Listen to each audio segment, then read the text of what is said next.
Le réchauffement climatique a commencé, comme le rappelle le dernier rapport du GIEC.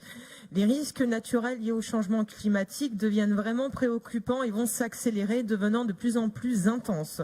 Comme nous avons pu le voir en Californie avec les incendies qui ont duré 19 jours dévastant Paradise, une ville de 27 000 habitants et causant la mort de 87 personnes et plus de 200 disparus. Nous sommes dans une situation nouvelle et inédite. Nous avons donc besoin d'être résilients.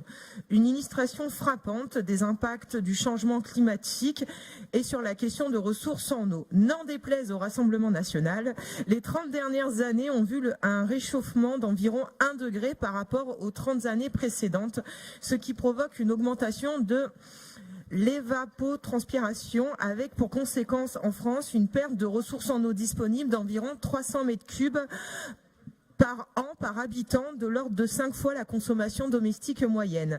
Les conséquences d'un tel changement sont d'ores et déjà très préoccupantes pour certaines populations et pour certains usages. Nous ne pouvons nier l'évidence, vous le savez, puisque demain nous serons amenés à voter un plan d'aide aux agriculteurs face à la sécheresse.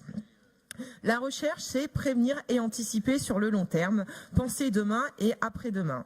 Il devient urgent d'anticiper. Il est évident que nous devons financer des programmes de recherche, des thèses, afin de pouvoir mieux comprendre ces évolutions, en évaluer les conséquences et trouver des solutions pérennes. Dans votre budget, vous avez écrit « Soutenir les territoires dans leur adaptation et résilience des territoires face aux impacts du changement climatique, une opportunité pour innover et développer de nouveaux savoir-faire et des emplois ».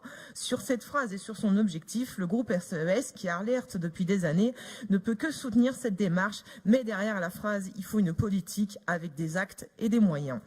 Notre région compte d'excellents chercheurs et de laboratoires dans ces domaines au sein de l'ensemble des établissements. Mais il manque de financement, car c'est difficile de trouver des financements privés, une entreprise, sur ces aspects qui est, rappelons-le, obligatoire pour le financement d'une thèse de la région. Sur les conflits d'usage de l'eau ou sur les risques naturels, les chercheurs nous expliquent que c'est justement impossible, qu'ils n'y arrivent pas et qu'ils n'arrivent pas à déposer de demande du coup pour le pacte Ambition Recherche.